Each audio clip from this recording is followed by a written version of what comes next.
Hi friends, నేను మీ JD. Welcome to Bigg Boss updates. మొత్తానికైతే సంజన గిల్రాని చెరువులో దూరి మొత్తం ఒలిపి పారేస్తుంది అన్ని చేపల్ని. ఎస్, మరి అలాగే బిగ్ బాస్ కూడా మంచి ఆఫర్ అయితే ఇచ్చాడు. కన్ఫెషన్ రూమ్కి ఈ సీజన్లో ఫస్ట్ పిలిచిన కంటెస్టెంట్గా సంజన గిల్రాని నిలిచింది.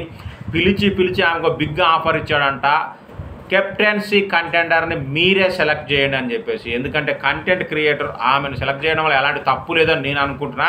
సో ఆమెకి కెప్టెన్సీ కంటెండర్ని సెలెక్ట్ చేయమంటే ఓనర్స్ నుంచి ఇద్దరిని, టెనెంట్స్ నుంచి ఇద్దరిని, మొత్తం నలుగురు సెలెక్ట్ చేయాలని చెప్పారట. సో ఓనర్స్ నుంచి డెమాన్, పవన్ అండ్ హరీష్ని సెలెక్ట్ చేసిందంట. ఆ తర్వాత టెనెంట్స్ నుండి సృష్టి, వర్మ అండ్ ఇమాన్యుయల్ సెలెక్ట్ చేసిందంట.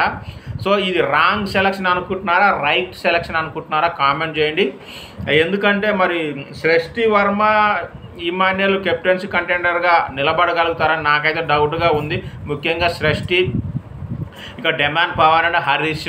సో వీళ్ళ నలుగురు అయితే సెలెక్ట్ చేసింది. నలుగురిని సెలెక్ట్ చేయడంలో ఆమె రైట్ స్టెప్ వేసిందా, రాంగ్ స్టెప్ వేసిందా, అలాగే ఆమెకు కంఫర్ట్ ఉన్న వాళ్ళని సెలెక్ట్ చేసుకుందా అనేది కూడా ఖచ్చితంగా కామెంట్ చేయండి. మొత్తానికైతే Sanjana Galrani heart of the Bigg Boss అవుతా ఉంది. త్వరలో కెప్టెన్సీ టాస్క్ అండ్ దాని రిజల్ట్స్ కూడా వస్తాయి చెప్తాను. Thank you, bye.